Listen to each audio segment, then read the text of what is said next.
नमस्कार दोस्तों। डेट आज की 13 मार्च 2025 है। स्वागत है आपका एडिटोरियल डिस्कशन में। आज देखो 3 इश्यूज हम डिस्कस करेंगे। पहला इशू इंडियन एक्सप्रेस का है, इनोवेशन पैराडॉक्स से संबंधित। दूसरा आर्टिकल फिर द हिंदू का है, डेवलपमेंट रैंकिंग्स की कमियों से संबंधित। फिर तीसरा आर्टिकल कोई खास नहीं है, ईसीआई ने पॉलिटिकल पार्टीज को इन्वाइट किया है इंटरेक्शन के लिए। पहले वाले 2 आर्टिकल्स ज़्यादा अच्छे हैं और पहला वाला आर्टिकल तो बहुत ही अच्छा है, इंपॉर्टेंट भी है एग्जाम के लिए। ये कोट है, a man who never altars his opinion is like standing water and breeds reptiles of mind. देखो, वो इंसान जो अपनी ओपिनियन समय के हिसाब से नहीं बदलता ना, तो वो देखो उस खड़े पानी की तरह है जिसमें मच्छर वगैरह पलने लगते हैं। कोट देखो सिंपल है लेकिन काफ़ी इंटरेस्टिंग और इंपॉर्टेंट कोट है। इस पे ऐसे भी पूछा जा सकता है। चेंज से संबंधित कल परसों हमने कोट भी डिस्कस किया था। Change, only one thing is permanent in this world which is change. देखो, समय के हिसाब से इंसान को अपनी ओपिनियन चेंज करनी चाहिए जैसे जैसे एक्सपोजर इंक्रीज होता जाता है। बट कई इंसान ना अपनी पुरानी चीज़ों पे अडिग रहते हैं, तो इससे ना बहुत नुकसान होता है। जैसे खड़े पानी में मच्छर वगैरह पलते हैं तो वैसे ही नुकसान होता है। आप इतिहास उठा के देख लीजिए कि न जाने कितनी ऐसी सिविलाइजेशन हैं जो बर्बाद हो गई। क्यों? क्योंकि वो ना इनोवेशन नहीं ला पाई। जैसे रोमन एम्पायर के बाद में ओटोमन एम्पायर फेल हो गया, यूरोप आगे निकल गया। क्यों? क्योंकि ओटोमन एम्पायर स्टेटस को में रहता गया और इनोवेशन नहीं लेके आया, उन्होंने अपनी ओपिनियन चेंज नहीं की। तो आप भी इस कोट का कुछ एग्जाम्पल देना चाहते हो तो दे लीजिए। ये 3 आर्टिकल्स जो हम डिस्कस करेंगे उसके ये इन्फोग्राफिक्स इस प्रकार से हैं। अब चलिए डिस्कशन स्टार्ट करते हैं। आज की डिस्कशन में फर्स्ट इंपॉर्टेंट आर्टिकल, अगर देखो इंडिया में ज़्यादा डिलीवरी एप्लीकेशंस हैं या फिर पेमेंट ऐप्स हैं तो इससे इंडिया ग्लोबल टेक लीडर नहीं बनेगा। हमें और कुछ करने की आवश्यकता है। आप सिलेबस में जीएस पेपर 3 के इस टॉपिक से आर्टिकल को रिलेट कर सकते हो। शुरुआत में आर्टिकल में बोला जाता है, आपने ना हमारे देश में यूनिकॉर्न बूम के बारे में सुना होगा। यूनिकॉर्न स्टार्टअप देखो वो स्टार्टअप होते हैं जिनकी वैल्यूएशन $1 बिलियन से ज़्यादा होती है। अब आप काउंट कर लीजिए, ऑलमोस्ट 8500 करोड़ से ऊपर वैल्यूएशन जिन स्टार्टअप्स की होती हैं वो होते हैं यूनिकॉर्न स्टार्टअप्स। ऐसे देखो हमारे देश में ना 100+ यूनिकॉर्न्स हैं। लेकिन एक बड़ा क्वेश्चन ये उठता है, क्या ये बड़ी कंपनीज जो यूनिकॉर्न है क्या ये सच में इनोवेटिव हैं या फिर नहीं है? वैसे देखो भारत दुनिया का ना तीसरा सबसे बड़ा स्टार्टअप इकोसिस्टम है। टेक्निकल टैलेंट की भी हमारे देश में कमी नहीं है। फिर भी देखो डीप टेक इनोवेशन के मामले में हम काफी पीछे हैं। डीप टेक इनोवेशन मतलब जैसे एआई से संबंधित नई innovation, quantum computing, internet of things, big data, blockchain, ये जो डीप टेक इनोवेशन है ना, इसके मामले में हम काफी पीछे हैं। हमारी जो यूनिकॉर्न्स है ना, वो देखो साइंटिफिक प्रॉब्लम्स सोल्व नहीं करती, वो डिस्ट्रीब्यूशन प्रॉब्लम सोल्व करती हैं। आप बोलोगे सर डिफरेंस क्या है डिस्ट्रीब्यूशन प्रॉब्लम और साइंटिफिक प्रॉब्लम में? देखो साइंटिफिक प्रॉब्लम तो मतलब कुछ नया ही बना दिया, नई इनोवेशन आ गई कुछ। जैसे टेस्ला कंपनी लेके आती है, चैट जीपीटी है, कुछ ऑल टुगेदर नई चीज है ना।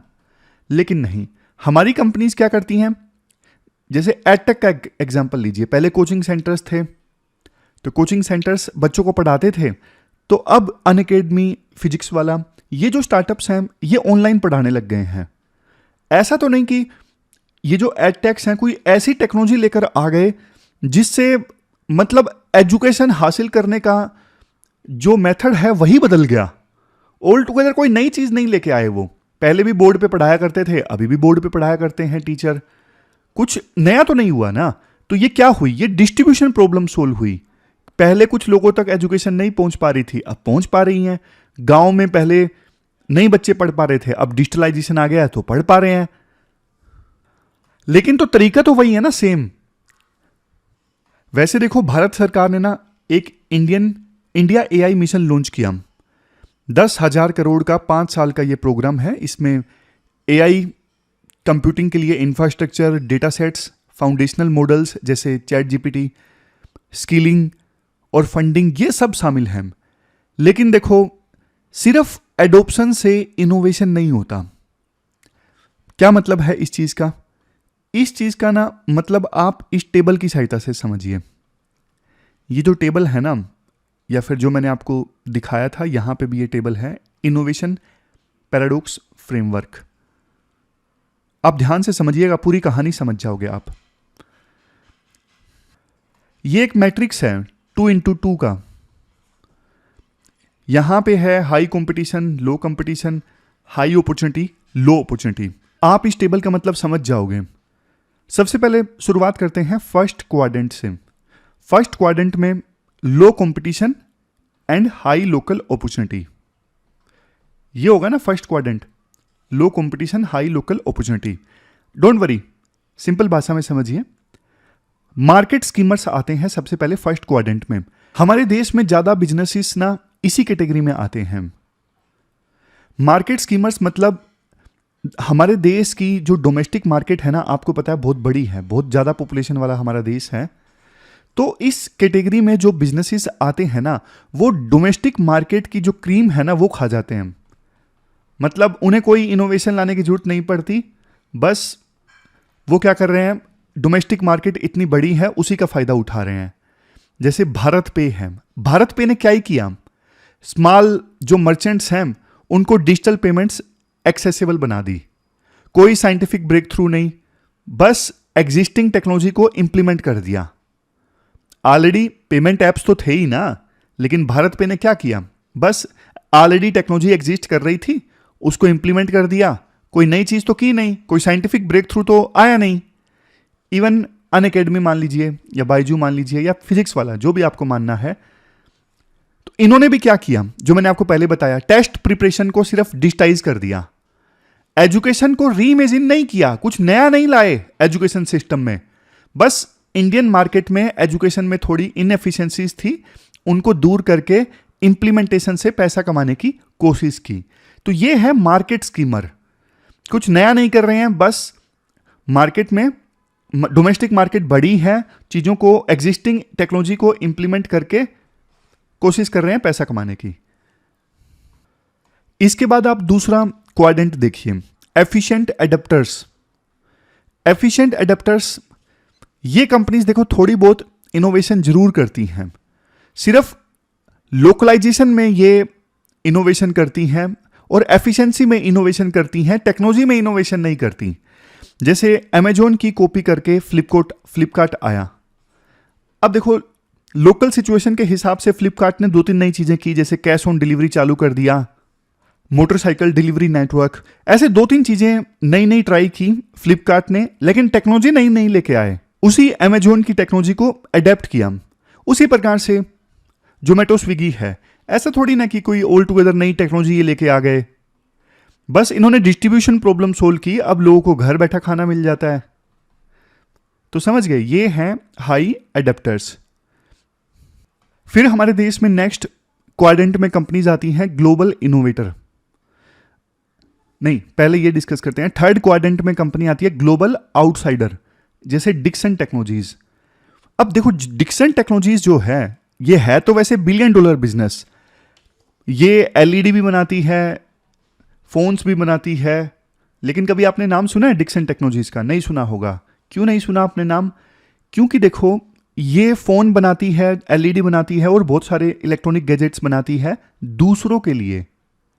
ये सिर्फ असेंबल करती है, जैसे चिप, बाकी सब चीजें बाहर से आएंगी, डिजाइन सब कुछ डिक्सन टेक्नोलॉजीज सिर्फ उनको असेंबल कर देगी इलेक्ट्रॉनिक गैजेट को। इसीलिए आपने डिक्सन टेक्नोलॉजी का नाम नहीं सुना होगा। क्यों? क्योंकि ब्रांड इनका है ही नहीं, ब्रांड तो किसी और का है, ये सिर्फ असेंबल कर रहे हैं। ये देखो, दूसरे देशों के प्रोडक्ट्स असेंबल करने वाले। तो ये कौन है? ये हैं कॉन्ट्रैक्ट मैन्युफैक्चरर, टेक्नोलॉजी क्रिएटर नहीं है। अब आते हैं सबसे लास्ट में ग्लोबल इनोवेटर। यहां पे देखो असली इनोवेशन होती है। इंडिया में ना इस क्वाड्रेंट में बहुत कम कंपनीज हैं, जैसे बेंगलुरु बेस्ड एस्ट्रोम है, जो millimetre wave wireless communication technology develop कर रही है। एक ई प्लेन कंपनी है जो इलेक्ट्रिक फ्लाइंग टैक्सी बना रही है। ये देखो एक्सेप्शंस हैं। ग्लोबल इनोवेटर वाली कंपनीज हमारे देश में बहुत ज्यादा कम है, यही सबसे ज्यादा चिंता वाली बात है।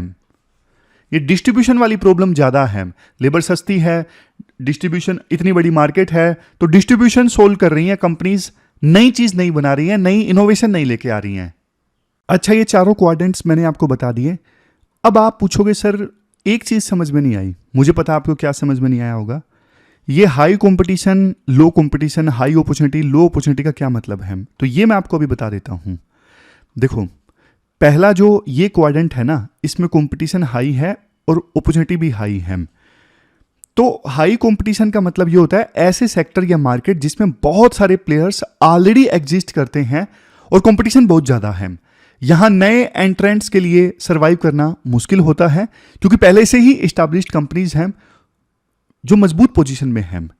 तो फिर आप बोलोगे सर लो अपॉर्चुनिटी का क्या मतलब है? लो अपॉर्चुनिटीज मतलब ऐसे मार्केट जिसमें ग्रोथ या प्रॉफिट कम है या फिर डिमांड लिमिटेड है। यहां पे देखो, नए इनोवेटिव आइडियाज मार्केट में सर्वाइव नहीं कर पाते क्योंकि कस्टमर्स कम है या बिजनेस प्रॉफिटेबल नहीं है। अब आप समझ गए हाई कंपटीशन का क्या मतलब है और हाई अपॉर्चुनिटी या फिर लो अपॉर्चुनिटी का क्या मतलब है। अब एक क्वेश्चन मैं आपसे पूछता हूं, क्यों ये पैटर्न बना हुआ है कि हमारे देश में कंपनीज जो हैं वो डीप टेक नहीं ला पा रही हैं? आप ध्यान से सुनिए। देखो, कैपिटल और टैलेंट वहां पे जाते हैं जहां पे रेसिस्टेंस कम होता है। अगर आप ओला जैसी ट्रांसपोर्ट कंपनीज बना सकते हैं तो सेल्फ ड्राइविंग टेक्नोलॉजी पे काम क्यों करेंगे? अगर देखो फिनटेक स्टार्टअप में रिलायबल रिटर्न्स मिल रहे हैं तो सेमीकंडक्टर रिसर्च में क्यों इन्वेस्ट करोगे जो कि रिस्की है? तो इंडिया में जो स्टार्टअप है ना, वो स्टेट फेलियर के लिए सब्स्टिट्यूट बन गए हैं। जैसे स्विगी, इंस्टामार्ट है, रिलायबल ग्रोसरी स्टोर की कमी के लिए सब्स्टिट्यूट है, अर्बन कंपनी है, पब्लिक यूटिलिटीज की कमी के लिए एक सब्स्टिट्यूट बन गई है। तो हमारे यहां पे जो स्टार्टअप्स है ना, वो एक प्रकार से सब्स्टिट्यूट वाला काम कर रहे हैं। ब्लिंकिट आ गया, ग्रोसरी स्टोर्स को, किराना स्टोर्स को रिप्लेस कर रहे हैं। तो इस सिचुएशन में ना एक्सपोर्ट इनोवेशन को ड्राइव कर सकता था। हमेशा देखो, याद रखिए, एक्सपोर्ट इनोवेशन को ड्राइव करता है। माइक्रोमैक्स देखो कभी इंडियन स्मार्टफोन मार्केट में ना डोमिनेट करता था, लेकिन ग्लोबल कंपटीशन फेस करने पे ना फेल हो गया। क्यों? क्योंकि माइक्रोमैक्स ने ना R&D में इन्वेस्ट नहीं किया, एक्सपोर्ट ओरिएंटेशन से नहीं सोचा। मीनवाइल देखो, साउथ कोरियन और चाइनीज जो मैन्युफैक्चरर हैं वो देखो दशकों से ग्लोबली कॉम्पीट कर रहे हैं, रिजल्ट वो आगे निकल गए। लेसन देखो ये है, डोमेस्टिक कंफर्ट ना हमेशा इनोवेशन में ना कॉम्प्लेसेंसी लेके आता है। मतलब डोमेस्टिकली स्टार्टअप्स को कंफर्ट मिल गया, हमारे यार वैसे ही पैसे बन रहे हैं, तो फिर वो इनोवेशन क्यों लेके आएंगे? जबकि एक्सपोर्ट के एंगल से आप सोचते हो ना, तो आप ग्लोबली कॉम्पीट करते हो, फिर आप इनोवेशन लेके आते हो। आपको पता है वर्ल्ड में कंपनीज क्या कर रही हैं। आप कुछ ग्लोबल कंपनीज के एग्जांपल देखिए, जैसे ताइवान है। 1980s में ना ताइवान के पास में बहुत छोटी डोमेस्टिक मार्केट थी, लिमिटेड लोकल अपॉर्चुनिटी, छोटा सा देश है ताइवान, कंपटीशन भी बहुत ज्यादा। तो ऐसी सिचुएशन में ना ताइवान ने ग्लोबल आउटसाइडर बनने के बारे में नहीं सोचा कि हम बाहर के कंपनीज के गैजेट्स को असेंबल कर देंगे। नहीं, ताइवान ने डिसाइड किया कि हम बनेंगे ग्लोबल इनोवेटर, हम नई नई चीजें इनोवेट करेंगे। तो एक कंपनी है ताइवान की, चिप बनाती है जो TSMC, ये देखो, ये पब्लिक प्राइवेट पार्टनरशिप वाली कंपनी है। तो TSMC को पब्लिक प्राइवेट पार्टनरशिप के तौर पे एस्टैब्लिश किया, टैलेंट डेवलपमेंट में बहुत जबरदस्त ढंग से इन्वेस्ट किया, स्पेशलाइज्ड रिसर्च इंस्टीट्यूशंस क्रिएट किए। इन सब का रिजल्ट क्या निकला? आज के समय में देखो TSMC global semiconductor foundry market में 61.7% जो शेयर है वो होल्ड करती है। तो ये डिफरेंस आया। दूसरी तरफ आप इंडिया का एग्जांपल लीजिए। इंडिया कई चीजों में बढ़िया है, जैसे जियो है। जियो ने बड़ी टेलीकॉम कंपनी बिल्ड की, बड़ा टेलीकॉम बिजनेस है, प्राइमरीली लोकल कस्टमर्स के लिए है, इंप्रेसिव है। लेकिन देखो जियो ने नया क्या किया? जियो ने कोई नई नेटवर्क टेक्नोलॉजी डेवलप नहीं की। जियो मार्केट स्कीमर है, बस डोमेस्टिक मार्केट का फायदा उठा रहा है, नया जियो ने नहीं कुछ किया। जबकि देखो ब्राजील की एक कंपनी है, ब्राजील हमारी तरह एक इमर्जिंग इकोनॉमी है, ब्राजील की एक कंपनी है एम्ब्रेयर।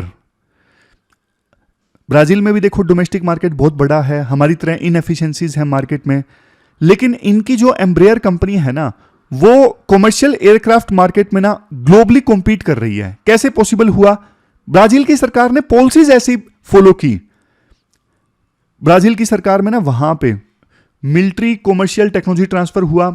सरकार ने ब्राजील की इस कंपनी का कोलैबोरेशन करवाया ग्लोबल एयर स्पेस कंपनीज के साथ में। सिंपल भाषा में बोलूं, ब्राजील ने अपनी इस कंपनी को सपोर्ट किया, तब जाके ब्राजील की ये कंपनी आज ग्लोबली कॉम्पीट कर रही है दूसरी कंपनीज के साथ में।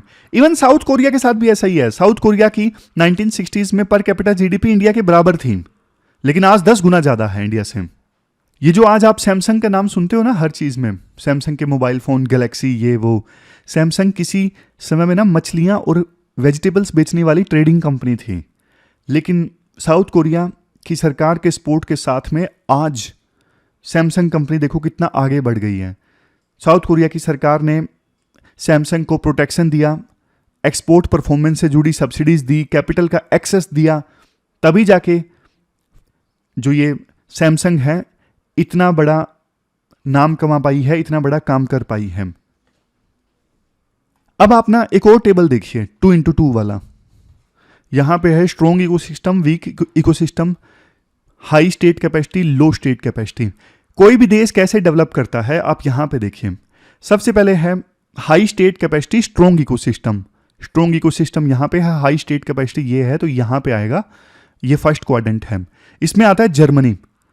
अब जर्मनी में देखो इंडस्ट्री प्लस एकेडमिया का कोलैबोरेशन बहुत ज्यादा स्ट्रॉन्ग है। रिसर्चर्स नई नई रिसर्च करते हैं और इंडस्ट्रियलिस्ट उस रिसर्च को कॉमर्शलाइज करते हैं, तो कोलैबोरेशन काफी ज्यादा स्ट्रॉन्ग है। 7,000 प्लस एक्टिव पेटेंट फैमिलीज हैं वहां पे, तो मतलब वहां पे दोनों चीजें ठीक बैठती हैं। स्टेट का सपोर्ट भी काफी ज्यादा है, कैपेसिटी है और इकोसिस्टम भी स्ट्रॉन्ग है। फिर आता है high state capacity, weak ecosystem. High state capacity, weak ecosystem China आएगा। चाइना में देखो स्टेट की कैपेसिटी बहुत ज्यादा है अपनी कंपनीज को सपोर्ट करने के लिए, और करता भी है चाइना, लेकिन इकोसिस्टम वीक है। फिर भी चाइना एआई और सेमीकंडक्टर्स के माध्यम में के कंटेक्स्ट में आगे निकल गया है, क्योंकि वहां पे स्टेट की कैपेसिटी काफी ज्यादा है, स्टेट की सपोर्ट काफी ज्यादा है। फिर आता है low state capacity, strong ecosystem. Israel की सरकार इतना सपोर्ट नहीं करती, लेकिन वहां पे प्राइवेट कंपनीज का इकोसिस्टम बहुत स्ट्रॉन्ग है। बल्कि प्राइवेट कंपनीज नई नई डिफेंस टेक्नोलॉजी बनाती हैं और इजराइल की सरकार को देती हैं ताकि वो हमास के खिलाफ लड़ सके। ये बढ़िया है, वहां पे मतलब इनोवेशन प्राइवेट कंपनीज लेके आती हैं और फिर सरकार को वो चीजें देती हैं। फिर आता है इंडिया में देखो इकोसिस्टम भी वीक है, प्राइवेट कंपनीज कुछ खास नहीं कर रही हैं और स्टेट की सपोर्ट भी वीक है। तो फिर सबसे बुरा इंडिया के साथ ही है, वीक इकोसिस्टम, लो स्टेट कैपेसिटी। तो आगे इंडिया को क्या करना चाहिए? कंक्लूजन पे अब हम आ गए हैं। काफी लंबा ये आर्टिकल था, लेकिन अच्छा आर्टिकल था। कंक्लूजन में देखो राइटर ये बोलते हैं, सबसे पहले ना हमें ये मानना पड़ेगा कि देखो ये जो डीप टेक वाले स्टार्टअप्स हैं ना, उनके रिटर्न आने में समय लगता है। जो इंडियन वेंचर फंड्स है ना, जो इन्वेस्टमेंट करते हैं स्टार्टअप्स में, वो सोचते हैं देखो 5-7 सालों में हमारा रिटर्न आ जाए जो हमने इन्वेस्टमेंट की है, लेकिन डीप टेक स्टार्टअप्स में 10+ साल लग जाते हैं रिटर्न्स आने में, तो उनको पेशेंट होना होगा। दूसरी चीज, एकेडमिया इंडस्ट्री गैप। इजराइल में देखो यूनिवर्सिटीज और इंडस्ट्री के बीच में ना सीमलेस मतलब स्मूथली टेक्नोलॉजी ट्रांसफर होता है। इंडिया में रिसर्च एकेडमिक इंस्टीट्यूशंस में ट्रैप्ड रहती है, कोई नई चीज कर भी ली तो यूनिवर्सिटीज में रहेगी, वो इंडस्ट्रियलिस्ट के पास में पहुंचेगी नहीं, तो ये दिक्कत है। सबसे लास्ट में है कल्चरल शिफ्ट। इंडिया को देखो साइंटिफिक रिस्क टेकिंग ना सेलिब्रेट करना होगा। वेस्ट में ना इलोन मस्क घर घर में लेजेंड है, हमारे यहाँ पे एंटरप्रेन्योर्स को ना उतना सेलिब्रेट नहीं किया जाता। सरकार जब सपोर्ट करती है ना उद्योगपतियों को, तो आरोप लगने लगते हैं, वो मुद्दा काफ़ी हाईलाइट हो जाता है। चलो अदानी और अंबानी का तो छोड़ दीजिए, और भी जैसे कई बार उद्योगपतियों के साथ में सरकार को जोड़ दिया जाता है। विपक्ष बार बार सवाल उठाता है कि सरकार इनको क्यों सपोर्ट कर रही है, जबकि दूसरे देशों ने इनको सपोर्ट कर करके ही इतना बड़ा बनाया है। तो ये पूरा आर्टिकल हमने डिस्कस किया, चलते हैं आगे। इसके बाद नेक्स्ट आर्टिकल देखो, डेवलपमेंट रैंकिंग्स की कमियों से संबंधित है। आप सिलेबस में जीएस पेपर 3 के इन टॉपिक्स से आर्टिकल को रिलेट कर सकते हो। यह आर्टिकल देखो एक बड़ी प्रॉब्लम को हाईलाइट करता है। जो दुनिया के डेवलपमेंट इंडिकेटर्स हैं, जैसे देखो HDI है यानी ह्यूमन डेवलपमेंट इंडेक्स, या फिर प्लेनेटरी प्रेशर एडजस्टेड HDI है यानी PHDI है, ये डेवलपमेंट इंडिकेटर्स जिस प्रॉब्लम को इग्नोर कर देते हैं ना, उसको हाईलाइट करता है ये आर्टिकल। मतलब देखो वो देश जो डेवलपमेंट के टॉप पर दिखते हैं, जैसे USA है, नॉर्डिक कंट्रीज, नॉर्वे जैसे देश हैं, क्या वो वाकई सस्टेनेबल हैं? क्या इन देशों ने, USA जैसे देशों ने जो मॉडल अपनाया है, क्या वो हर जगह काम करेगा? तो इन सब चीज़ों पे है ये आर्टिकल। सबसे पहले एग्जाम्पल दिया जाता है कैलिफोर्निया का। कैलिफोर्निया देखो दुनिया के ना सबसे डेवलप्ड एरियाज में से एक है, बट 2023 में ना वहां पे मैसिव वाइल्ड फायर देखने को मिली, मैसिव वाइल्ड फायर, जिससे ना $250 बिलियन का नुकसान हो गया। $250 बिलियन, ये तो देखो ग्रीस की पूरी GDP है। समझ गए? सोचने वाली बात ये है, जो पहले मैंने आपको बताया, तो क्या कैलिफोर्निया का जो मॉडल है, क्या ये बेहतर मॉडल है? क्या हम कैलिफोर्निया के मॉडल को कॉपी कर सकते हैं बिना अपने इन्वायरमेंट को बर्बाद किए? आंसर है नो। तो सबसे पहले देखो HDI की बात की जाती है। HDI यानी ह्यूमन डेवलपमेंट इंडेक्स, एक फेमस डेवलपमेंटल इंडेक्स है। ये UNDP के द्वारा जारी किया जाता है, यूनाइटेड नेशंस डेवलपमेंट प्रोग्राम। 3 चीजें मेजर करता है। कौन कौन सी 3 चीजें? सबसे पहले लाइफ एक्सपेक्टेंसी। लाइफ एक्सपेक्टेंसी मतलब लोग कितना जीते हैं। दूसरे नंबर पे एजुकेशन, लोग कितने पढ़े लिखे हैं। और तीसरे नंबर पे इनकम, लिविंग स्टैंडर्ड मान लीजिए, इनकम मान लीजिए, लोग कितना कमा रहे हैं। तो इन 3 पैरामीटर्स के आधार पे HDI यानी ह्यूमन डेवलपमेंट इंडेक्स जारी किया जाता है। अब HDI के हिसाब से देखें तो देखो आयरलैंड, नॉर्वे, स्विट्जरलैंड, ये HDI की टॉप में आते हैं, मतलब बेस्ट प्लेसेस हैं धरती पर जीने के लिए। बट प्रॉब्लम जानते हो क्या है? प्रॉब्लम ये है कि ये जो इंडिकेटर है ना HDI, ये नहीं दिखाता कि इन्वायरमेंटल इंपैक्ट कितना हो रहा है नॉर्वे जैसे देशों में जो टॉप पर आते हैं। ये इंडेक्स ये नहीं बताता कि ये कंट्रीज कितना ज्यादा पोल्यूशन फैला रहे हैं। ये इंडेक्स ये नहीं दिखाता कि अगर सब देश इनको फॉलो करें तो क्या हमारा प्लेनेट बच पाएगा या नहीं बच पाएगा। तो ये कमी है ह्यूमन डेवलपमेंट इंडेक्स में। समझ गए? अगर देखो हर देश अमेरिका की तरह कंज्यूम करने लगे ना, तो हमें 5 प्लैनेट्स चाहिए। मतलब इनका जो मॉडल है, जो HDI के टॉप पर आते हैं, ये अनसस्टेनेबल है, ज्यादा लंबे समय तक नहीं चल सकता, ये रिसोर्सेज खत्म हो जाएंगे। फिर देखो UN ने ना 2020 में एक और स्केल निकाला, एक और इंडिकेटर निकाला, PHDI। PHDI का मतलब है प्लेनेटरी प्रेशर एडजस्टेड HDI। ये ना HDI का यानी ह्यूमन डेवलपमेंट इंडेक्स का एक मॉडिफाइड वर्जन है, जो इन्वायरमेंटल इंपैक्ट भी दिखाता है, बट ना इसमें कमियां हैं। कमी क्या है, मैं आपको सिंपल भाषा में बता देता हूं कमी क्या है। मान लीजिए एक स्टूडेंट के 100 में से मार्क्स आए 25, बहुत खराब मार्क्स है ना 100 में से 25, लेकिन दूसरा स्टूडेंट है उसके मार्क्स आए 100 में से 9। तो ना अगर दूसरे वाले स्टूडेंट के मार्क्स देखेंगे ना, तो पहले वाले स्टूडेंट के मार्क्स भी थोड़े अच्छे लगने लगेंगे। अच्छा 25 आए हैं कम से कम, दूसरे वाले के तो 9 ही आए हैं। अभी तक आपको लग रहा था कि 25 मार्क्स बहुत कम है, लेकिन जब आपने ये देखा ना कि दूसरे स्टूडेंट के मार्क्स 9 आए हैं, तो फिर आपको लगेगा यार ये 25 वाले के तो बहुत सही है। उसी प्रकार से देखो ये जो प्लेनेटरी एडजस्टेड HDI आया ना, अब इसमें ना PHDI जो स्कोर है नॉर्वे का वो कम है, लेकिन फिर भी इतना बुरा नहीं है। इतना बुरा क्यों नहीं है जानते हो? क्योंकि ऐसे भी देश हैं जैसे कतर, वो नॉर्वे से भी ज्यादा रिसोर्सेज कंज्यूम कर रहे हैं। तो कतर जैसे देशों की बदौलत नॉर्डिक जो कंट्रीज हैं फिर भी बेटर दिखते हैं। तो नॉर्डिक कंट्रीज 25/100 वाले देश हैं जो ज्यादा रिसोर्सेज कंज्यूम कर रहे हैं, बट उनसे भी बुरे स्टूडेंट है कतर जैसे 9/100। तो 9/100 के कारण यानी कतर के कारण नॉर्डिक कंट्रीज का स्कोर उतना बुरा नहीं दिखता। तो कहने का मतलब ये है, ये जो इंडिकेटर है ना PHDI, ये एब्सोल्यूट लिमिट्स में स्कोर नहीं दिखाता, ये रिलेटिव स्कोर दिखाता है कि नॉर्डिक कंट्रीज का स्कोर बाकी देशों के अपेक्षाकृत कितना है। ये नहीं दिखाता कि ये कितने ज्यादा कंज्यूम कर रहे हैं। रिलेटिव रैंकिंग दिखाता है PHDI, ये कमी है। अब आप पूछोगे सर ऐसा है तो फिर किसका मॉडल फॉलो करना चाहिए? नॉर्डिक कंट्रीज का ही मॉडल खराब है, नॉर्वे जैसे देशों का मॉडल खराब है, तो किसको फॉलो करें? आप ना एक छोटा सा देश देखिए, Costa Rica, central American country है कोस्टा रिका, सस्टेनेबिलिटी का मास्टर है, हाई लाइफ एक्सपेक्टेंसी है 80+, यहां पे आपको यूनिवर्सल हेल्थ केयर देखने को मिलेगा, ऑलमोस्ट 100% लिटरेसी रेट है, रिन्यूएबल एनर्जी में भी इन्वेस्टमेंट है इनका, फॉरेस्ट कंजर्वेशन में भी वर्ल्ड लीडर है। मतलब बिना ज्यादा रिसोर्सेज वेस्ट किए भी डेवलपमेंट पॉसिबल है, ये कोस्टा रिका ने दिखा दिया। इवन देखो आप ना अपने पड़ोसी देश श्रीलंका का एग्जांपल ले लीजिए।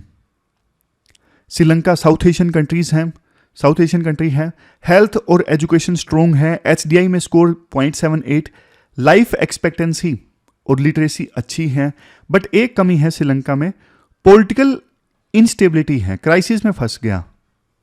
तो लेसन ये है, सोशल और इन्वायरमेंटल प्रोग्रेस के साथ साथ ना पॉलिटिकल स्टेबिलिटी भी जरूरी है, जो श्रीलंका में नहीं है। इंडिया के लिए क्या सीख है, क्या लेसन है?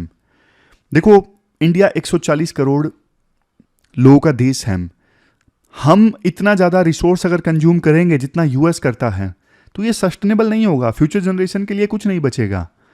वेस्टर्न मॉडल सिर्फ अमीर लोगों के लिए काम करता है, सबके लिए नहीं। इंडिया को अपनी रियलिटी के हिसाब से अपना मॉडल डेवलप करना होगा। तो इंडिया का सस्टेनेबल मॉडल कैसा हो?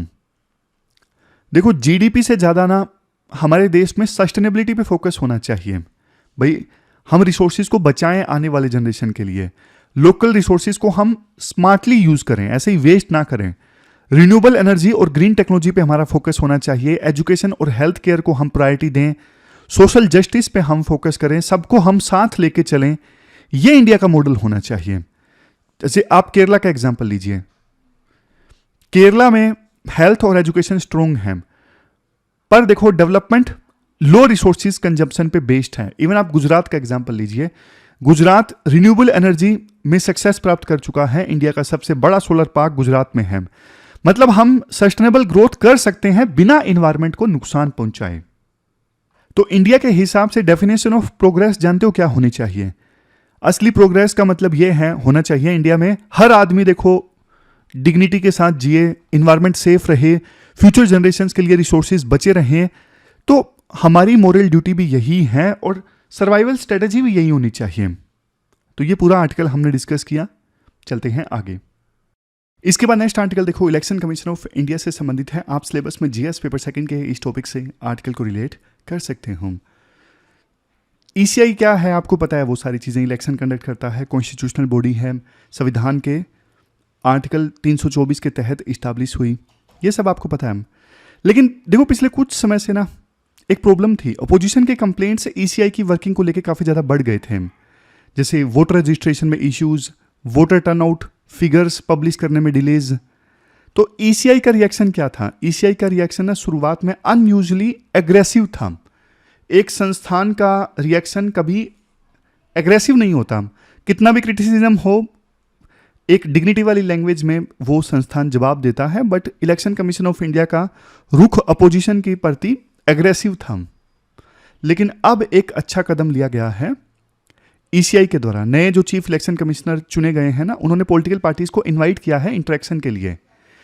इवन अपने जो प्रोविंशियल कमिश्नर्स हैं ना, प्रोविंशियल ऑफिशियल्स हैं, उनको ये आदेश दिया है कि आप रेगुलरली पॉलिटिकल पार्टीज के रिप्रेजेंटेटिव से मिलते रहें, सजेशन भी उनसे लेते रहें।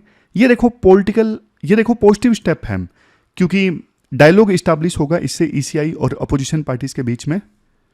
मेजर इश्यूज क्या हैं एड्रेस करने के लिए? सबसे पहले देखो EVM से संबंधित इशू है। अपोजिशन ने देखो EVM के ऊपर डाउट्स रेज किए हैं और एक शक का ना इकोसिस्टम बन गया। कुछ लोग बोलते हैं कि अपोजिशन जो भी बोलता है सिर्फ झूठ बोलता है, उसी EVM से जब इलेक्शन जीतते हैं तो कोई कुछ नहीं बोलता। कुछ लोग ऐसे हैं जो EVM कुछ भी हो जाए EVM पे शक करके बैठे हैं। तो ECI का ये काम बनता है कि EVM की क्रेडिबिलिटी इस्टेब्लिश की जाए और समय समय पे ऐसा कुछ एक्शन लिया जाए जिससे EVM को लेके लोग शक ना करें। दूसरा इशू जो ECI और पॉलिटिकल पार्टीज की मीटिंग में डिस्कस हो सकता है, कैंपेन रेगुलेशन।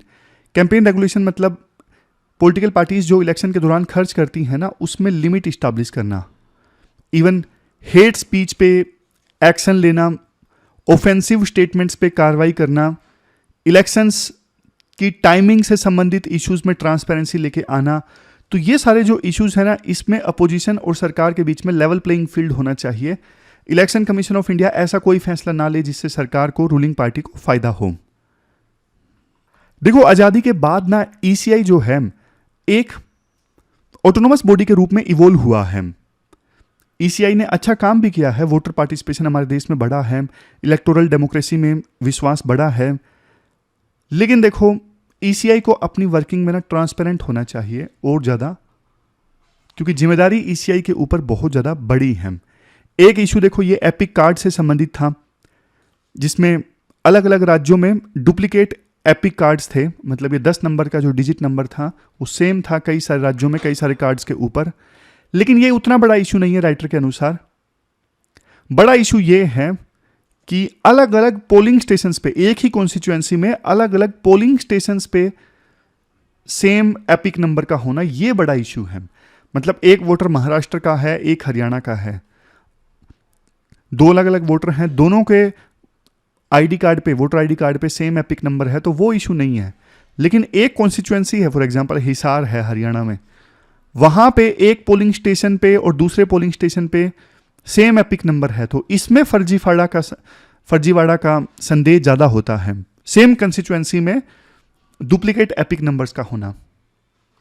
लास्ट में राइटर बोलते हैं, देखो इलेक्शन कमीशन ऑफ इंडिया को ना रेगुलर इंटरेक्शंस पॉलिटिकल पार्टीज के साथ करने चाहिए। इंफॉर्मेशन कैसी होनी चाहिए? इलेक्शन कमीशन ऑफ इंडिया की तरफ से क्लियर और वेरीफिएबल इंफॉर्मेशन होनी चाहिए। इससे क्या होगा? डर कम होगा, इवन पॉलिटिकल पार्टीज का भी और जनता का भी इलेक्टोरल प्रोसेस में जो विश्वास है वो बढ़ेगा। और ईसीआई अलग अलग पॉलिटिकल पार्टीज के बीच में लेवल प्लेइंग फील्ड इस्टेब्लिश करे, ये लास्ट में कंक्लूजन में बोला जाता है। और उस दिशा में इलेक्शन कमीशन ऑफ इंडिया का ये एक अच्छा स्टेप है। तो ये पूरा आर्टिकल हमने डिस्कस किया। लास्ट में देख लेते हैं कौन कौन से आर्टिकल्स आज हमने डिस्कस किए। सबसे पहले हमने ये इनोवेशन पैराडॉक्स वाला आर्टिकल डिस्कस किया। हमने ये डिस्कस किया कि हमारे देश में ना डीप टेक पे काम करने वाली कंपनीज कम हैं और 4 कैटेगरीज में कंपनीज को डिवाइड किया गया था। एक है मार्केट स्कीमर, जैसे भारत पे बायजू, एफिशिएंट एडेप्टर, जो ग्लोबल टेक्नोलॉजी तो ला रहे हैं लेकिन ज़्यादा चेंज नहीं है, अडेप्ट कर रहे हैं ग्लोबल टेक्नोलॉजी से और थोड़ा बहुत चेंज कर देते हैं। फ्लिपकार्ट है। ग्लोबल आउटसाइडर, जो गैजेट्स को असेंबल करते हैं। ग्लोबल इनोवेटर नहीं है हमारे देश में, जिनकी सबसे ज़्यादा आवश्यकता है। तो सरकार को ना सपोर्ट करना पड़ेगा। ताइवान, साउथ कोरिया, जितने भी आप देश देखोगे ना, वहाँ पे सरकार ने ना सपोर्ट किया, तब जाके उस देश की कंपनीज बड़ी हो पाई। जैसे जर्मनी है, जर्मनी में एकेडमिया और इंडस्ट्री कोलैबोरेशन काफ़ी बढ़िया है। चाइना, गवर्नमेंट सपोर्ट काफ़ी ज़्यादा है, स्टेट की कैपेसिटी ज़्यादा है। इजराइल, प्राइवेट इकोसिस्टम काफ़ी बड़ा है। इंडिया में ना तो प्राइवेट इकोसिस्टम बड़ा है, ना ही सरकार की कैपेसिटी ज़्यादा है, मतलब सरकार का सपोर्ट ज़्यादा है। तो ये पूरा आर्टिकल हमने डिस्कस किया था। फिर ये डेवलपमेंट रैंकिंग से संबंधित आर्टिकल हमने डिस्कस किया। HDI प्लस में PHDI दोनों खराब हैं, क्योंकि देखो ये जो रैंकिंग्स है ना, ये नहीं बताते कि इन्वायरमेंट पे कितना बुरा असर पड़ रहा है। जैसे कैलिफोर्निया में आग लग गई, $250 बिलियन नष्ट हो गए। ये देश, इन रैंकिंग्स में जो देश ऊपर आते हैं ना, वो कंज्यूम ज़्यादा करते हैं। इंडिया वो मॉडल नहीं फॉलो कर सकता, समझ गए।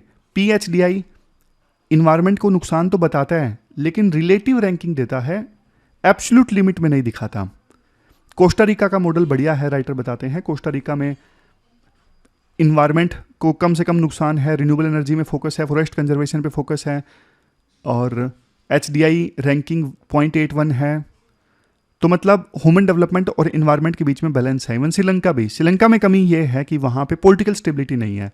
तो इंडिया को कौन सा मॉडल फॉलो करना चाहिए? हर आदमी डिग्निटी के साथ जिए, ग्रोथ सस्टेनेबल हो, इंक्लूसिव हो, सोशल जस्टिस, इन चीज़ों का ख्याल रखना चाहिए। फिर ये ECI वाला आर्टिकल था, ये तो खराब सा आर्टिकल था। बस ECI ने बुलाया है पॉलिटिकल पार्टीज़ के रिप्रेजेंटेटिव को, तो अच्छी बात है, इंटरेक्शन होता रहना चाहिए। और EVM को लेके विवाद, इलेक्शन कमीशन ऑफ इंडिया की ड्यूटी बनती है कि वो ट्रांसपेरेंसी लेके आए, एपिक नंबर से संबंधित इशू को ठीक से हैंडल करे। नॉर्मल से पॉइंट थे, कोई खास पॉइंट नहीं थे इस आर्टिकल में। ये डीप टेक इनोवेशन से संबंधित आर्टिकल आपको अटेम्प्ट करना है, ग्लोबल इनोवेटर से संबंधित। 250 वर्ड्स में इस क्वेश्चन का आंसर देना है, 15 मार्क्स का ये क्वेश्चन है। तो ये थी हमारी आज की डिस्कशन। कल मिलते हैं फिर से एक नई डिस्कशन के साथ। तब तक आप अपना ध्यान रखिए, अच्छे से पढ़िए। Thank you very much for discussion.